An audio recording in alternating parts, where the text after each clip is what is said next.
science knowledge only adds to the excitement, the mystery, and the awe of a flower.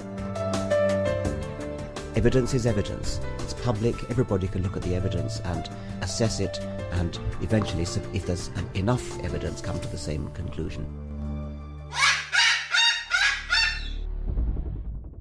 For newcomers and old-timers alike, the Chloe Sanctuary hopes to give you insight into the health and happiness of your companion parrots. We hope to help you build happy homes using reliable and proven tools. The best homes are built on a rock-solid foundation. And the best foundation for a happy home is the bedrock of science. When we stand on the shoulders of giants, the scientists who have worked long and diligently to understand our companions, we can reach new heights of understanding. And understanding is the key to success. What does avian veterinary medicine have to tell us about our feathered friends? How can we prevent illness, see the signs of disease before it's too late, and care for our birds through ill health? What light does behavioral science shed on their nature, needs, and hopes? How can the tools of behavior shaping make our homes happier for us and our companions? How can we deal with biting, screaming, or other misbehavior? What is it like to live among parrots, let them roam around about you and share a life with them? How much freedom do you give them? What happens if you form a bond of trust with them? Watch and see what understanding their true nature can do for you. Come with us on a journey as we do more than examine a parrot's world. We live in it. Make some popcorn and bring in a few wood blocks. Let everyone have something to chew and a comfortable place to perch. Cockatoo is a presentation of the Chloe Sanctuary for Parrots and Cockatoos, a nonprofit charity dedicated to the empowerment of captive parrots and public awareness. Hi, and welcome to Cockatoo, Cockatoos with Attitude, episode 57, The Re-homed Bird. The first month, Pippa and Lucy. Yeah, we've talked a lot about rehoming birds, but we have a special situation. Hi, Lorelei. We have a special situation in that we have two new birds, two new residents, Pippa and Lucy with us. And they both have special circumstances that we need to talk about and kind of give an overview of what it's like to bring in a new bird and how you work with them using some of the tools of science.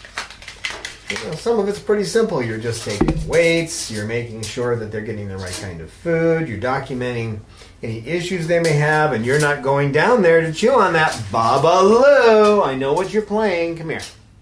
You're not going to go over there and play with that, because if you do, you're going to bounce the camera around, and it looks really silly. Okay? Thank you, Bob. So what I'm going to do is, well, first of all, let me introduce everybody. Up on my shoulder is Lorelei, also called Laurel Fly, because she flies everywhere she goes, don't you? You don't walk much. We have with us today Snowball.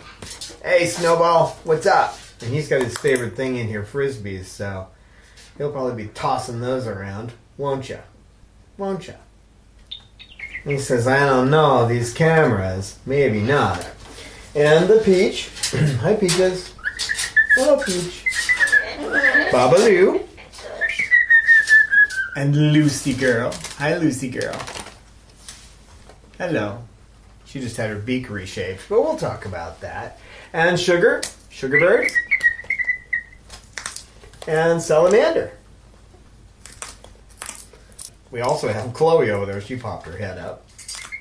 Hi, Chloe. So we have to be careful with Snowball because he gets aggressive towards females. And, that happened when he was with Chloe. You're not going to play this game with me because I'm going to tickle you if you keep it up. All right? He's trying to get my attention by going over towards the camera. And he's doing it. I'm reinforcing it, so that's not a good thing. Is it, Pop? When I start reinforcing a misbehavior, we got issues, don't we? Don't we, Bob? Don't we? So I have to be careful if I bring him in and keep a really good eye on him. But I figure he'll probably want to play with those Frisbees You gonna play with your frisbee? What are you doing? What are you doing up here? You can sit there. I just don't want you messing with her, okay? I know, Peaches, I know.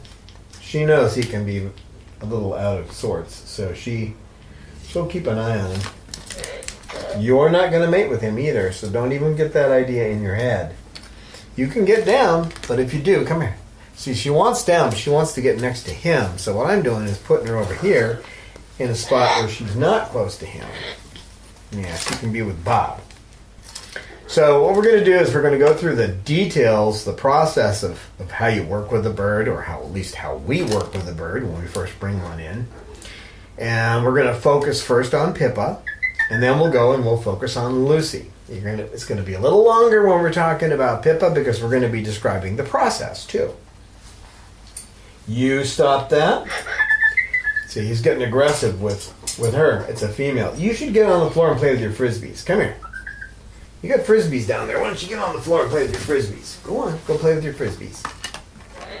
Go play with the frisbees. Go on. Go on. Good boy. Another step towards the frisbees will probably work. There you go. Yeah.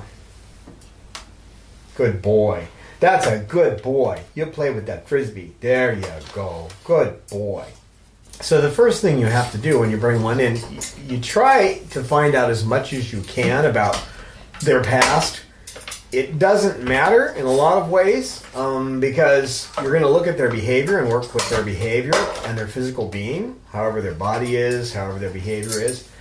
You're going to work with what you find, but as a setting event, as an idea, we call this like a remote or distant setting events. These are things that set their personality the way they are. So with Pippa, some of the distant things were that she was in a home, so she didn't have as much interaction with her other birds and a lot of people. What you doing down there? No, you don't need to come up. You don't need to come up here. No, you don't. I love you. And I would normally allow you to come up if I wasn't concentrating on other stuff. So it's always good if they can come with their own cage. But in her case, her former caretaker decided to get her a brand new cage to come down here with. So she didn't have that. It's kind of like if you left your home and you went to live and without even knowing you were going to leave home, if you just suddenly woke up in a new place, Bob, quit trying to move your way over there. You woke up in a new place and you didn't have a suitcase, you didn't have any of your stuff, and even the food was a little different. I mean, she has the food she was eating, but she also has other things thrown in her food bowl, so a lot of things have changed for Pippa. So she was in a smaller environment. She didn't have other birds to socialize with. No other birds, and only a few people to socialize with. She didn't get along with women, I was told, which we've confirmed here. If you get her around a woman, she will try to go over and get her.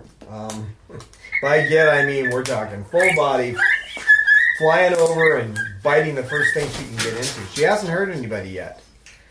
It's only happened twice, and now if she's around women at all, I hold her.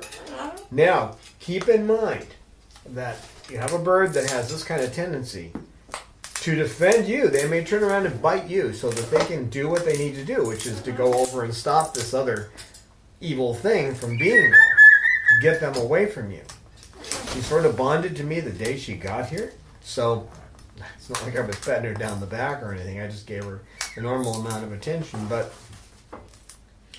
so you're holding a bird like that by the feet generally. That's where you want to hold them. There is a good chance, it didn't happen with her, but there's a good chance that when you're doing that, the bird's going to turn around and bite you. It's nothing against you. It's just a matter of defending you. And what I mean, and I mean it, they're just defending you against the evil that's in the room. And one of the ways they do that is to bite as a warning that you need to leave them alone so they can take care of business. So one thing you can do in that situation, and I don't recommend this unless it's an absolute necessity.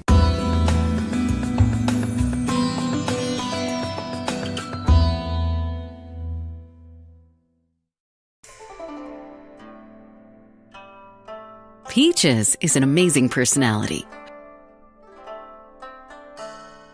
Her daily maintenance requires dedication and mindfulness. She requires 2 forms of medicine, 7-course meals, and effort to entice her to eat. Extensive preening every day, special tools to trim nails, constant attention to her vocalizations, daily walks, and twice yearly checkups due to the possibility of impacted feather follicles and the nature of her spinal injuries. It seems a common misconception among the general public that parrots are like toys in a toy box. Nothing could be further from the truth. They are complex creatures. Recently, scientific studies have shown them to be at least as intelligent as chimpanzees. Every captive parrot needs special humans who will dedicate themselves to understanding them, those who know their species as it lives in the wild. Special people that understand their social, mental, and physical needs. They need to be understood for what they are, and not as merely human companions, as circus performers to bring smiles. Peaches needs all this and more. She is our special girl. Will you help us care for Peaches? Please make a donation today at our website, chloesanctuary.org. That's spelled CHLOESANCTUARY.org. As a special thank you for your donation, we will joyfully send you a postcard with Peach's happy face.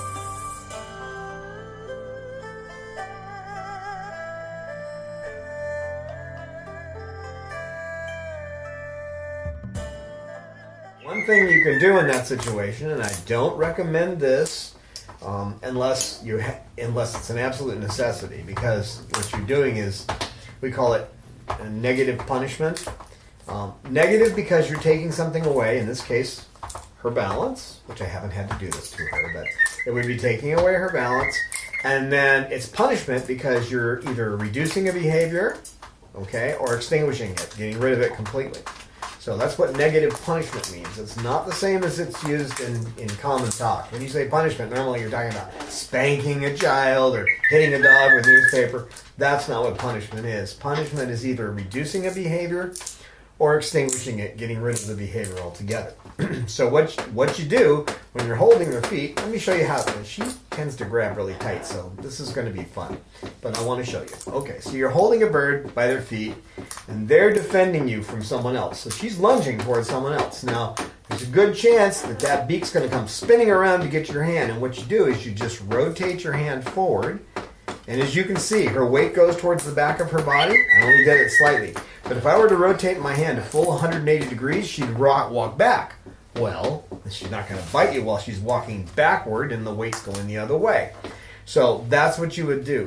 Don't make a habit of it, but there's times when you have to use that technique, okay? And again, that's not positive reinforcement, except that it works, so it'll reinforce you doing the behavior. And that's not something you want to do on a regular basis. Hi, Snowball. Have you got your Frisbee? Oh, that should just drive people crazy when they're watching the video. Yeah, that should drive them nuts. That's something he does, too. He'll, and it's a modified mating behavior. He'll take that Frisbee and just tap it, okay? And he'll tap it rhythmically. Sometimes fast, sometimes slow.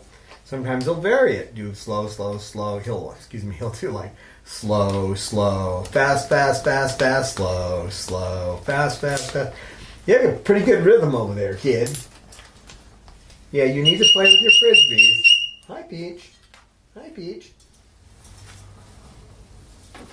Okay, so we find out what we can. Always take everything with a grain of salt. And it's not necessarily that what they're telling you will be wrong, or it will be, come here, get away from there, or that it will be something that's not truthful. But in different environments, we act differently. You act differently at Disneyland than you do at the police department. Okay? So you expect different behavior in different environments. On top of that, they're going to be kind of in shell shock when they move to a new place. So with everything changed, the people they're around changed, their environment changed, and in her case, even her cage changed. She's going to step back and try to figure out what to do. Snowball, you don't want to climb up here. Go play with your frisbees. Here. Let me grab a frisbee. Sorry, Peach. So be aware that you're going to have those changes in that they're going to modify their. You keep it up. I'm going to put you in your cage. Take you out later, okay? I know you're just trying to get a hold of that thing, and I've got it too close, and that's all. It's all that's on your mind. I'm going to try to keep my hand on you to stop that. So where was I, Bob? Huh? So we were talking about how birds will modify their behavior. They will change their behavior and act differently for the first couple of weeks they're with you. Right, Pippa? Well, she's always been an extrovert in that she likes being around and out and about and doing things. She's always been that way since she came here. But it's gotten even more so. Now she likes to jump up on me and ride on my shoulder. But when she came here, she wanted to be out, but she wasn't pushy about getting on me. Over the last month, she's become pushy about wanting to be out and on me. Careful with a cockatoo. If you let them do that too much, you're going to have a heck of a time getting them off you. And if you have one that holds on like she does for dear life, I don't know that that's the reason she does it. But once she gets on, like right now, she's holding pretty tight. You're getting back over here, you big monster. You're not going to get that tripod. Well, he probably will, but we're going to try to stop it if we can, okay? Yes, you're at least listening to me when I tell you what to do, but you're also paying attention to when I'm not paying attention. So, when she got here, the first thing we did, knowing some of these little behavioral quirks, start to note everything down. These are what we see as far as behaviors. And then to do things like a quality of life assessment. So we assess her physical being, and we assess her mental. So what we found in the quality, she had a pretty high quality of life on the behavioral. She seems somewhat limited because she swallowed lead. They had to surgically remove it from her. So she has a little damage probably to her brain from lead poisoning. It doesn't take much. As we well know, in certain parts of the country where they have lead in their water, right?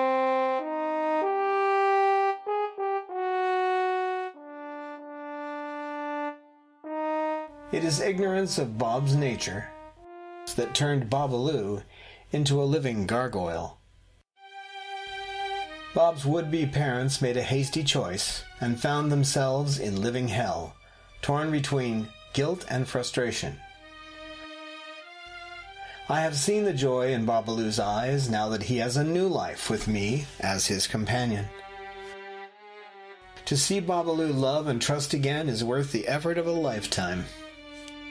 But, once again, Bob is heading toward the pain of separation.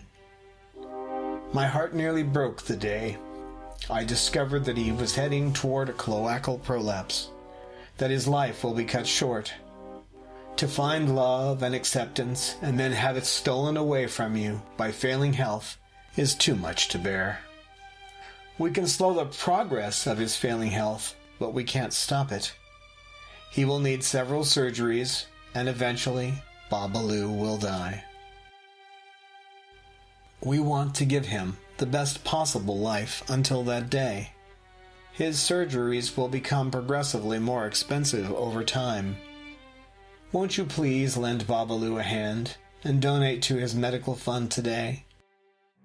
Our donation button is on our webpage at www.chloesanctuary.org. Just be sure to say, "For Bob," in the notes when you donate.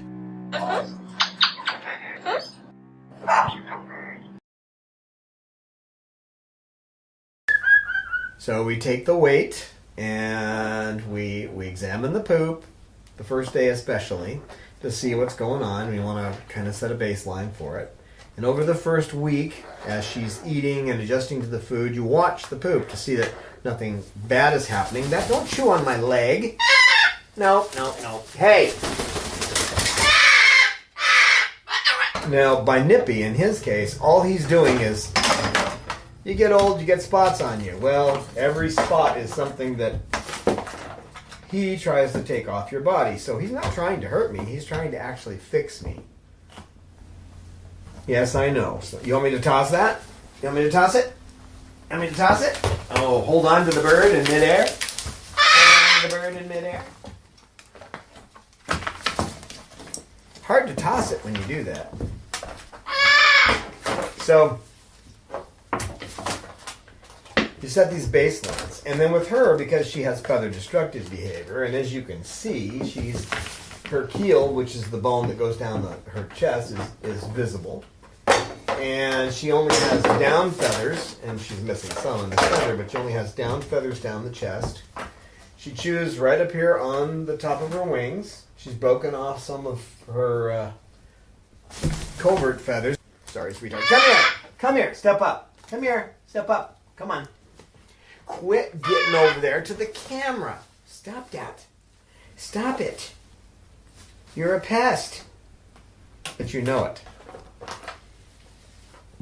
So she's missing feathers here. She chews her leg feathers as well. Now, we started her out at 0.12 milliliters of haloperidol.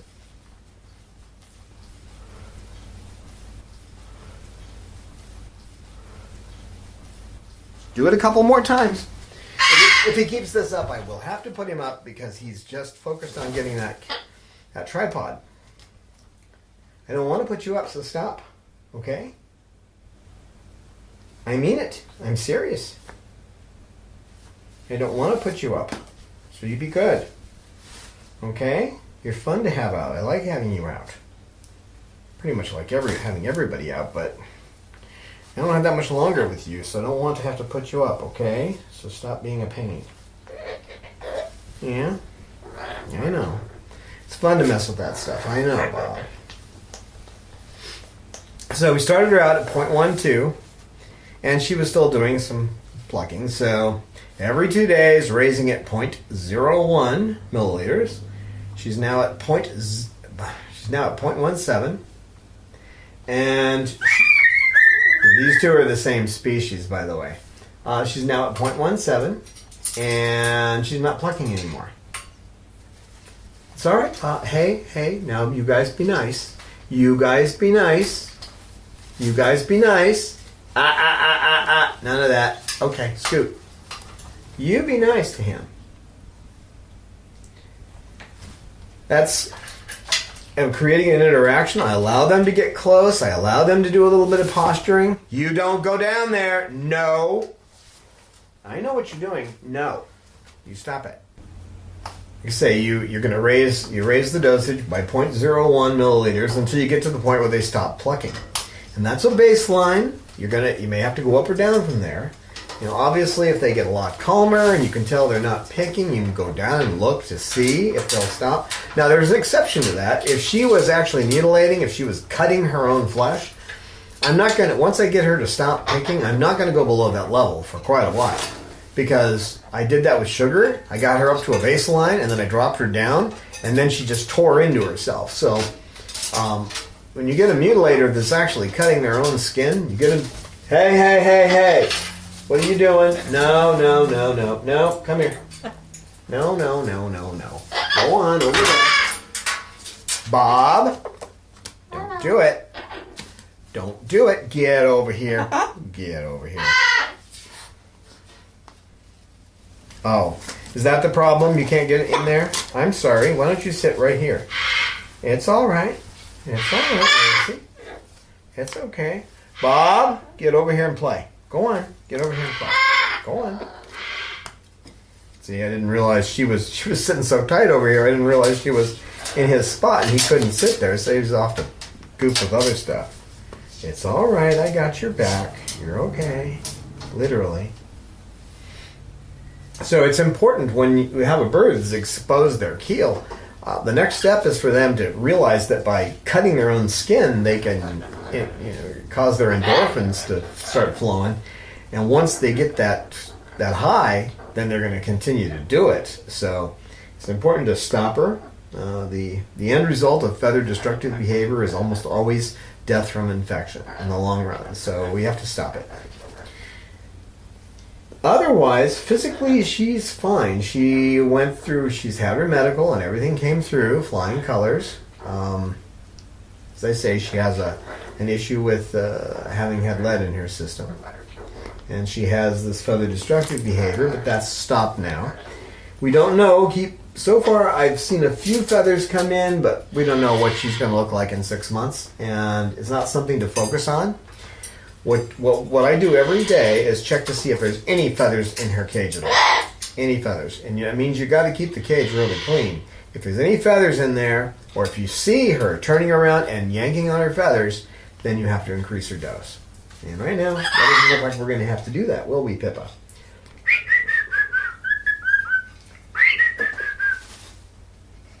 Anything else to say, Pippa? I know, Pip. I know. That's a Pip. It's all right, Lucy. It's all right. You always have whoever's relinquishing the bird bring the food they have with them and any toys that they're used to having. So you have an idea what kind of toys they have and the food they've been eating. These are things you're going to be showing the vet, too. Of course, you need to have them vetted before you bring them in, and you need to quarantine them for 30 days. So that's important because you never know what kind of disease they have with them. Diseases, I know. Diseases move through these guys pretty fast. So 30 days is a good enough quarantine. Make sure they get all their vetting. That's all been done. So we've talked about that in other videos. Now, she was eating Zupreme and, veggies and that kind of thing as well. I had a list of all of them, some nuts and stuff. Are you just going to tear everything up today, you big toad? You're making a big mess. Don't do that. Be nice to her. Be nice to her, okay? Just be nice. You've just got that on your mind, you big toad. Don't want you doing it, so don't even think about it. So what I've done is I've given her the Zupreme. She has the colored Zupreme fruit-shaped stuff is what she's used to eating. And also the Zupreme veggies. And I'm giving her the same thing everybody else gets along with it. She gets the Rowdy Bush. She gets a banana chip. She gets a couple of pine nuts. And she gets a little bit of papaya. Just a little assortment of things. A few sunflower seeds. That kind of thing. Found out she really loves those pine nuts, and they're awfully good for them, actually. They're expensive, but good for them. I don't give them the ones that are out of the shell. I give them the ones in the shell. She likes them, so she's getting an extra. Everybody gets their own mix. We have a basic mix, the Rowdy Bush for everybody. And then whatever they're used to. And in this case, she's eventually going to transition over to the Rowdy Bush and what everybody else eats. Probably 6 months, maybe a year. She'll still get her regular, what she's used to. And I know that people do transition them faster, but hey, no. Get down from there. Get down. Come here. You stay away from him. That's not good. You don't want to be near him. No. He loses it, kid. He loses it. You can't go up there with him.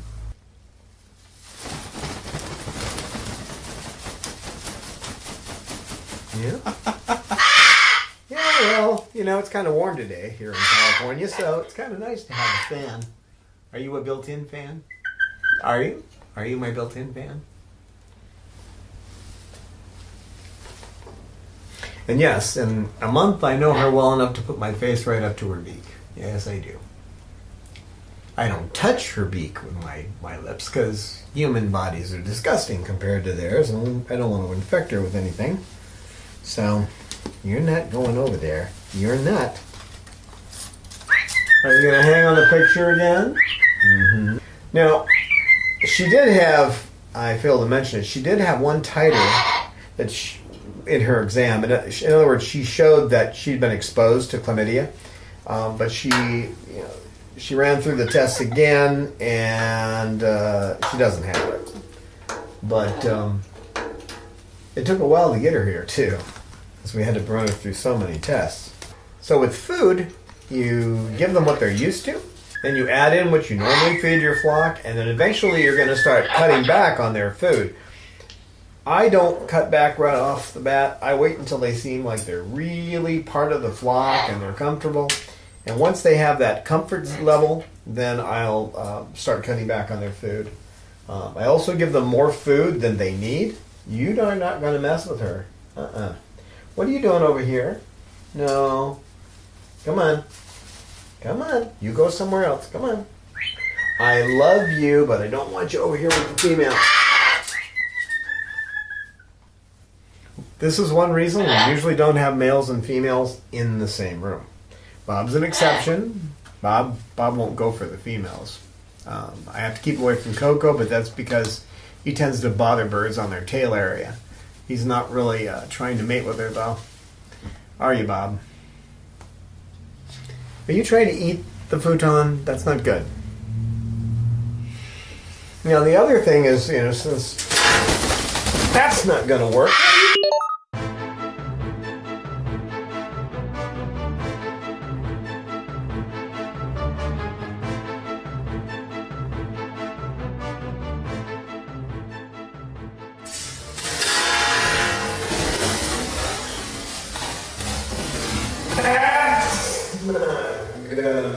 work? What are you doing? No. Get back over there. Snowball, if I have to take you out of here, I will. I don't want to.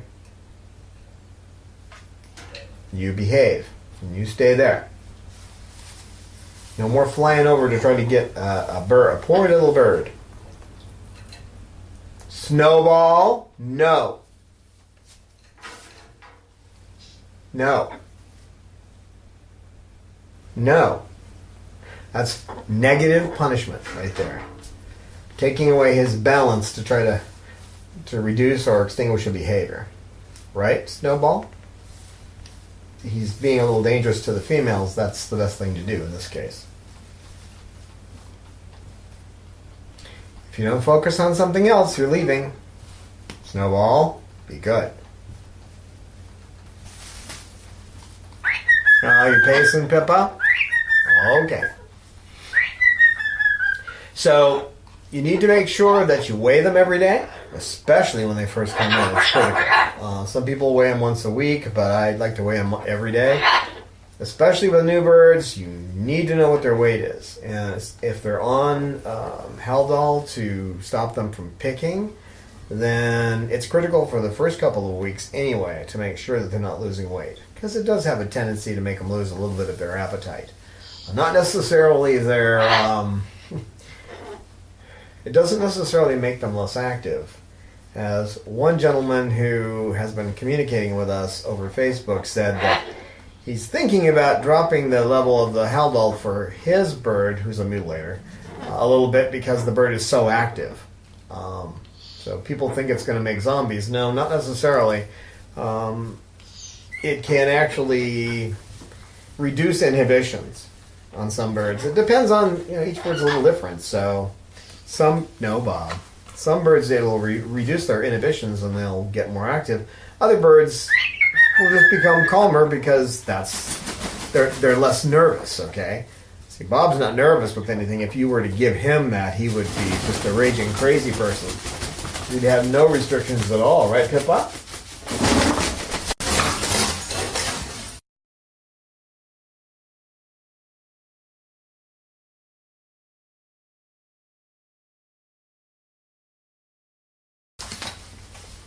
You are not doing that. Get out of there. No. No, Chloe. Go on back.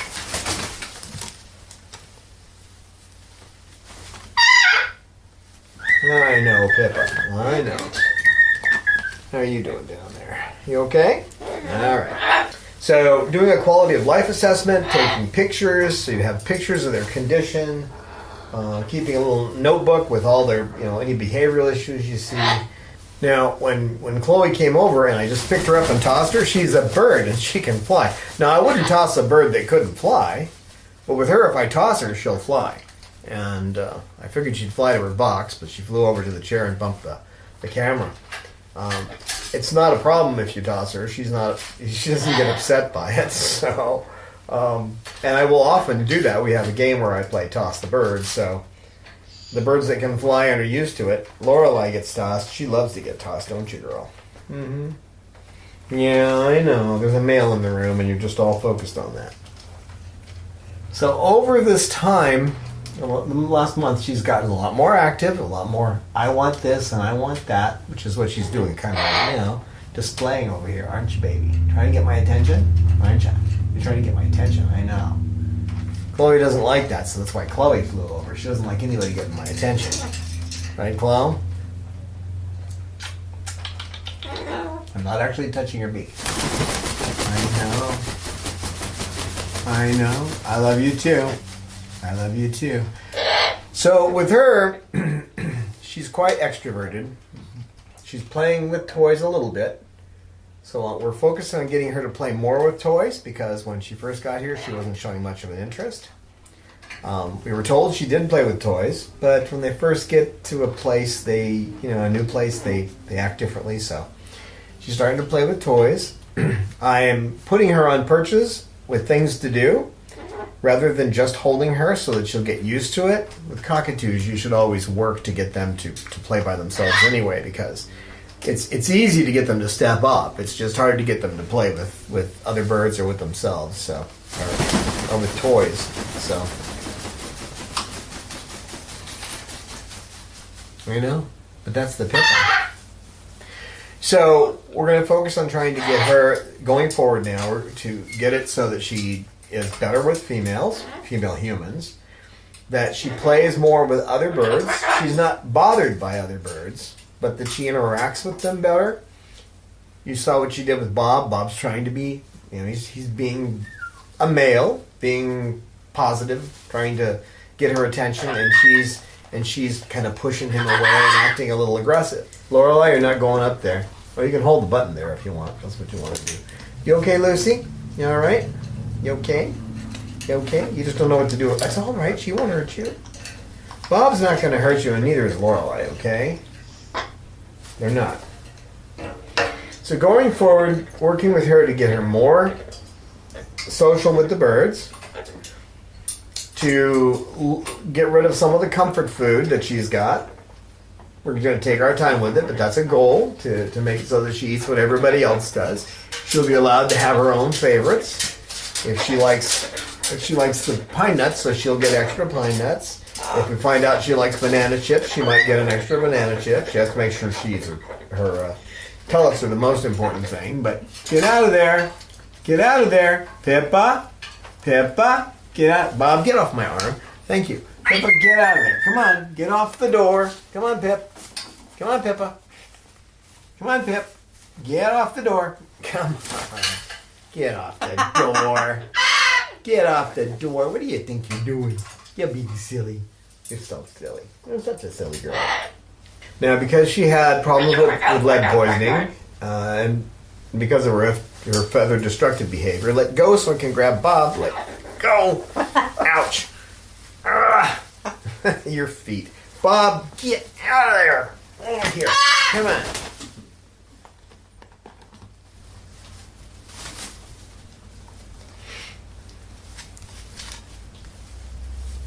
Peach, you all right? You want to come over here? Come on, Peach. Oops. Come over here. There's snowballs over there. You can come over here. Bob, be nice to her. Be nice to her. Come on, you leave her alone. Okay, guys. It's all right, Peach. Do you want some of your wood that you want here? Here. Wood, a few cards. That's what you like to chew on. Do you want a bigger piece of wood? Well, that's the stuff you like. Yeah. And then keep working to try to get what feathers we can back on her. So she'll look more like a bird. And once she has her flight feathers in, we'll start working with her so she flies a little better. And once she gets used to flying, the odds are she's not going to be so interested in picking. Maybe we can drop down the medicine a little bit. It's not critical that we drop the medicine down as long as her behavior is normal. It's not critical. So the main thing is to come up with a game plan. It doesn't have to be anything particularly crazy, but look into the future, what kind of behaviors you want. I want her to be a little more comfortable playing by herself and a little less clingy. To respond better when told not to do something, and also to let go. Right now she grabs really tight. That may be due to the damage to her brain from the lead, but we want to get that grabbing down to a bare minimum. There's no reason she has to hold on that tight. But it's possible that physically she's doing it because of the damage to her brain. So, but we're going to work to see if we can get that changed. Yeah, so change in her food, a little change in her diet, get her feathers back on her, make sure her weight's good, make sure her poop stays normal, and that her behavior is like the grabbing behavior, the overly clinging behavior, the trying to get attention behavior, which was what the going to the door thing was, that all that kind of stuff gets reduced. So we'll be reducing those. We call that extinguishing. So we'll be punishing those behaviors. In other words, we'll be reducing them or extinguishing them. That's all it means. And then her positive behaviors, we're going to just keep encouraging them. Where she's, like this one right here is a positive behavior, isn't it? When she talks and flaps her wings, that's a positive behavior. So we'll encourage that, right?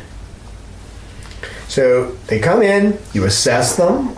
You look at the quality of their life, if they have a problem with something, let's say they have a foot that doesn't work right, you're going to note that down. If for some reason there's a body part that's got something wrong with it, you note all that down. You look at whatever behaviors they do, like with her, the clinging, getting on you, clinging, the holding with the feet, the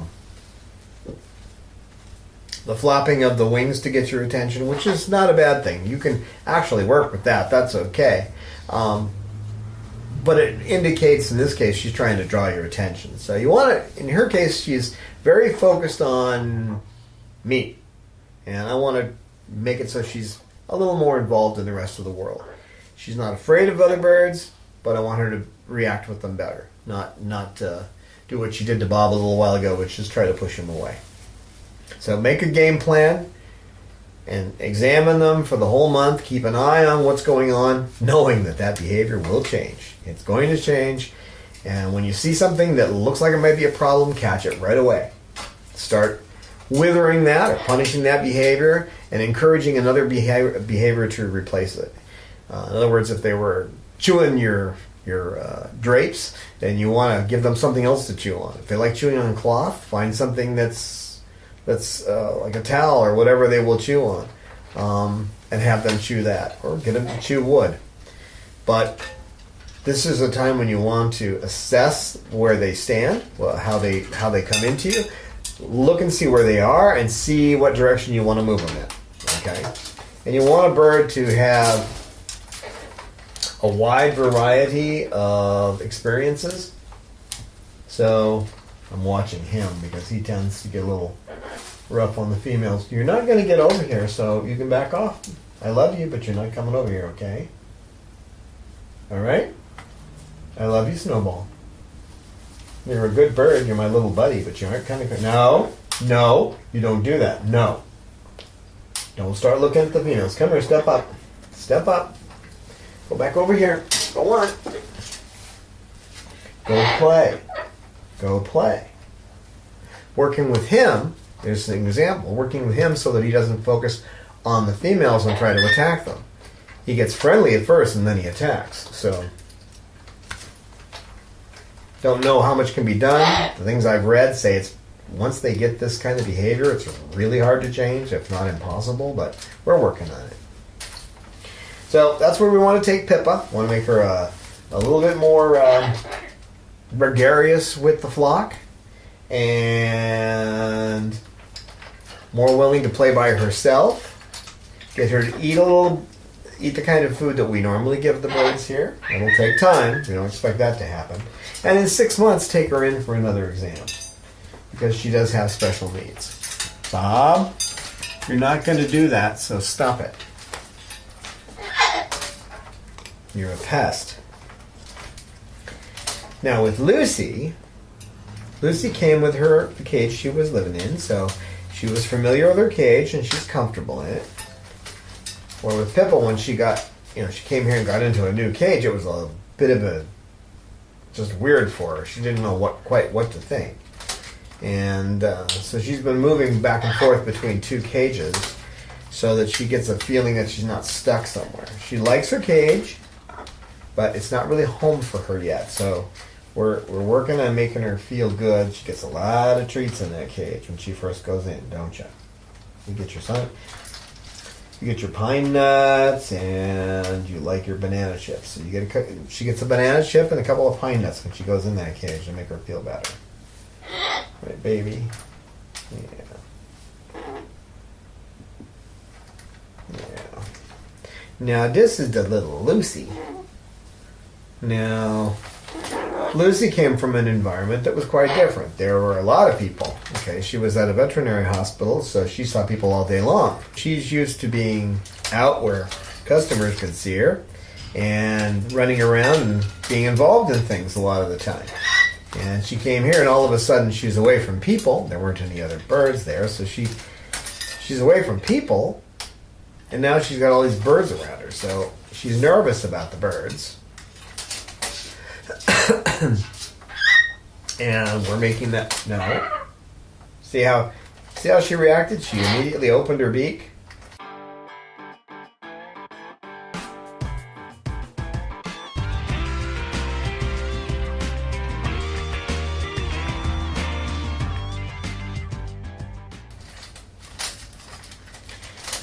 Now, when she came here, she had a couple of problems. The first one we had to take care of was she had a respiratory infection. From day one, she was sneezing. And so I took her in and we did a CBC, a complete blood count. And it was elevated slightly, not a lot. It came back that she had a bacterial infection in her lungs. So she was on amoxicillin for 7 days, which was strange because Bob had come up with one. I mean, they weren't even around each other for more than a day, so he didn't get it from her. But he had one, she had one, and they apparently weren't the same. I mean, when we ran the CBCs, it was different strains of bacteria. But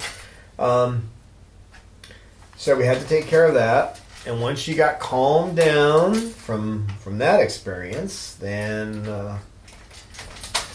it was time to start working on other things.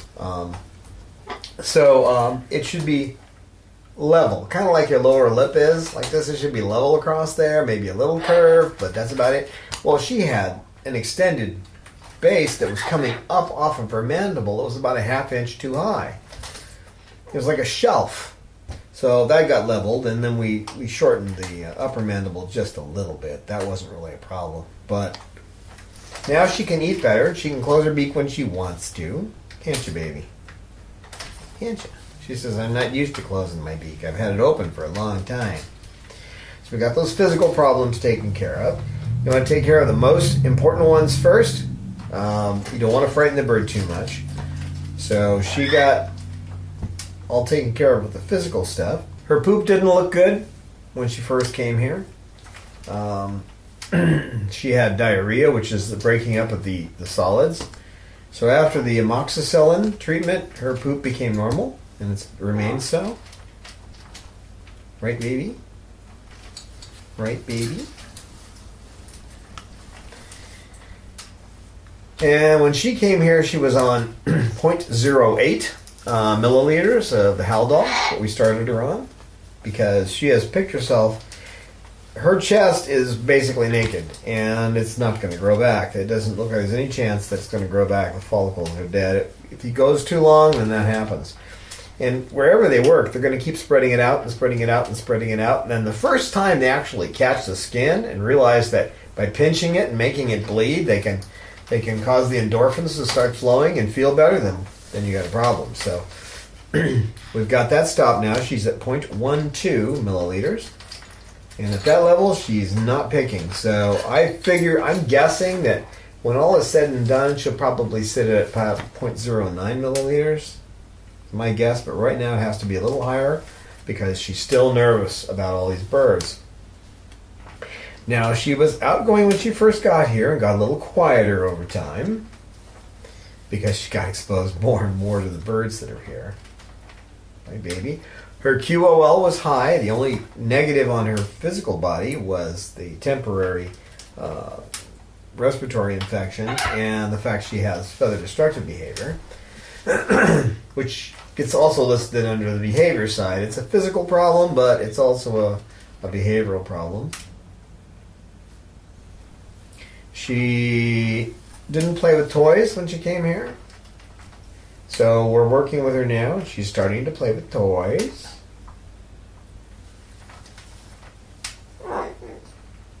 That's something we're working on. I failed to mention that's something we're working with her too.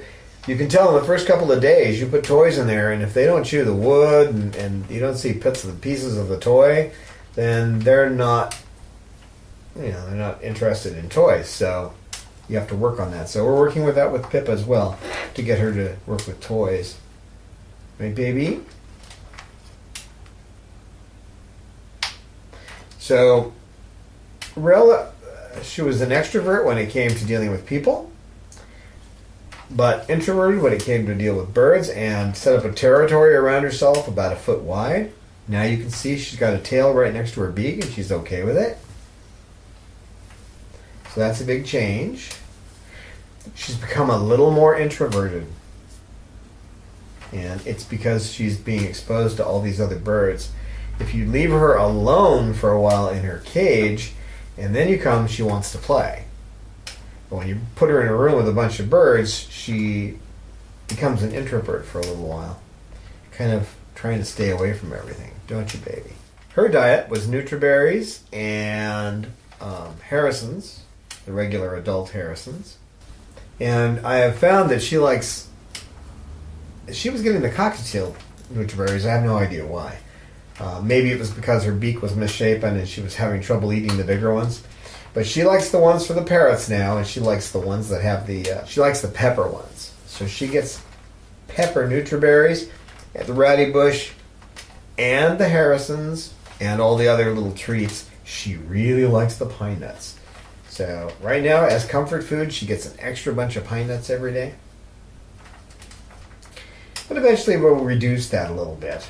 We also have not, on either of these two birds, we have not yet established what their training treat will be. Once we figure out what the training treat is, we take it out of their diet and we use it only when we're training them. Then again, we took pictures, what she looked like in the beginning, and she has her quality of life assessments.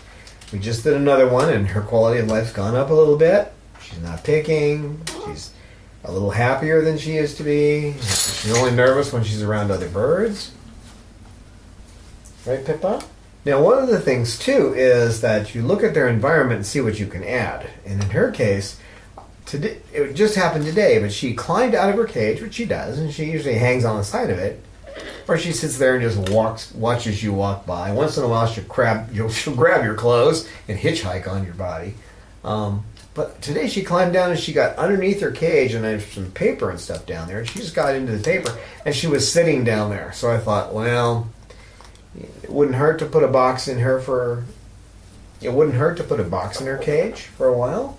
And I put a box in there, and she, with an open top though, it has a little bit of an edge, but it's an open top. She sits in that box, and that's where she's playing. So by being observant, seeing that she was getting under there into a kind of a dark hole, I gave her a box to sit in, and she seems to really appreciate that. Now, sometimes they start showing a whole bunch of mating behavior when you do that. They're getting on you, they're fanning their tail. In the case of a female, they're vibrating, or clucking, then you probably need to take the box out. and anything else that might be stimulating them. But that's not an issue for her right now. She doesn't do any vibrating and she doesn't show any real stimulation. I can touch her on the back. It doesn't bother her right now. If you haven't had training in applied behavior analysis, then you don't want to be touching them anywhere except their heads. Under certain circumstances, like in here where she's scared, touching her back just comforts her. Okay? You don't want to play that game because if you don't know their psychology terribly well, you can get them mated to you, and you don't want that. Okay? Because once they become mated to you, their behavior becomes protective. And when they're protective, they will bite, they will scream, they will fly at people to protect you. So you don't want to get them mated. So, of course, we're just trying to establish this kind of a student-teacher relationship. And sometimes they're the teacher and you're the student. Sometimes you're the teacher and they're the student. But that's where you really want to be. So that's what I'm trying to establish with her. And get her to where she's comfortable around these other birds. She never would have sat. When she first came here, there's no way she would have sat with her Pippa's tail that close to her face. She wouldn't have done it.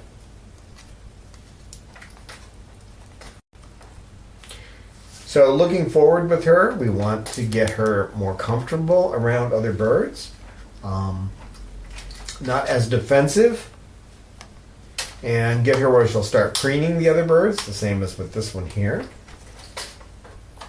Get her a little more active in these situations. She tends to be really quiet when you got cameras and birds all around. She's better when there's no cameras in the room and it isn't bright light. We don't run the bright lights in here. Normally we have this little light over here on. That light is on, and then there's some movie on for them. And they like that. They enjoy it. They play. The darker environment is better. If you can afford it and you can get those lights that you can control with your smartphone. There are some now you don't need a hub for, so you can change the mood by changing the color of the light. You can bring the lights down. You can do it all just from your phone.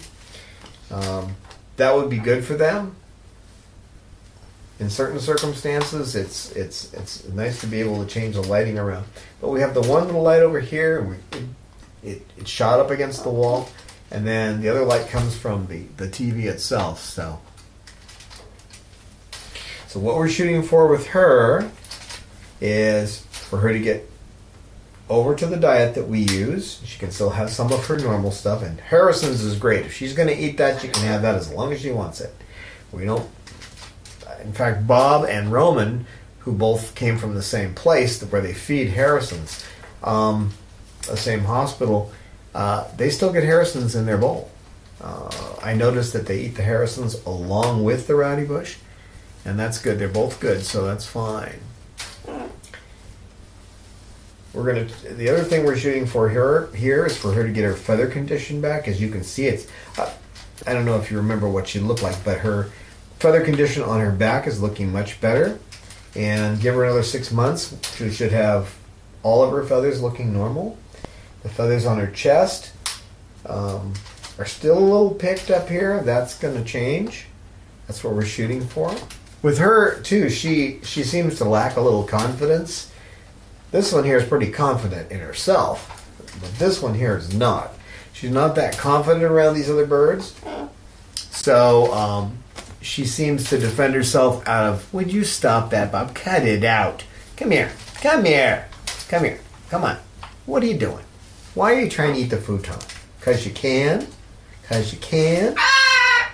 So we're going to try to establish more confidence with her, where she's a good example. Okay, when Coco came here, she was like this, looking around like, oh, what's going on? What's going on? Oh, and she's standoffish, and now she's like, these are cameras in here. She yells at them, and then she goes up and demands to be petted. With people she first meets, she'll nip them if they don't pet her, if they stop petting her. But with me, what she does is something much worse. What she does with me is if I stop petting her, she'll sit there until I look at her, and then she'll make this most disgusted face and turn and walk away, and then she won't let me pet her. And until you've been shunned by an umbrella cockatoo, you don't know what shunning is. So that's pretty much what we're doing with these guys. We'll do a quality of life assessment every month for the first 6 months, and then after that we do a quality of life assessment every 6 months. We take pictures pretty regularly. Most of them are cutesy pictures, but we do take ones that... Yes, I know.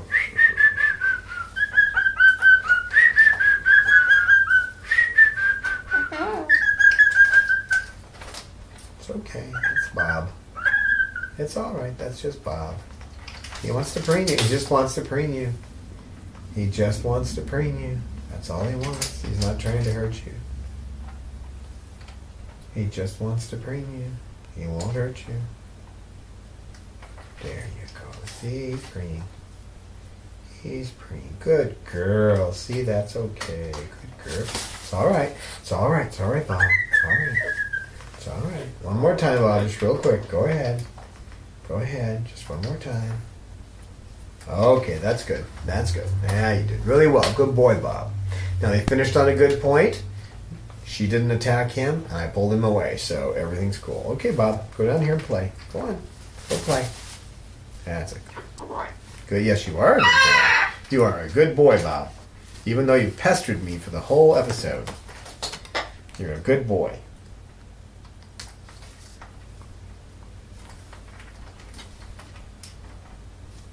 So I hope those tips help.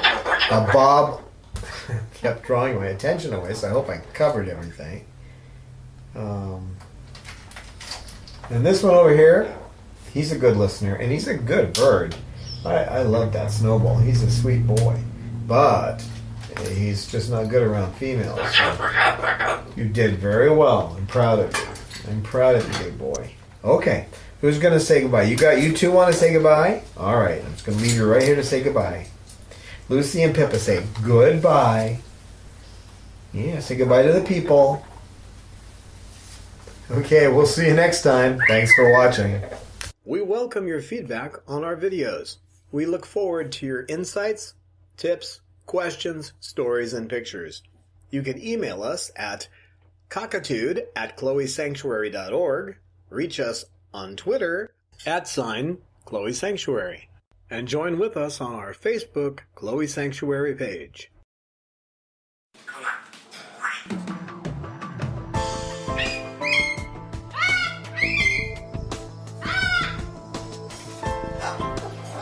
Science knowledge only adds to the excitement, the mystery, and the awe of a flower.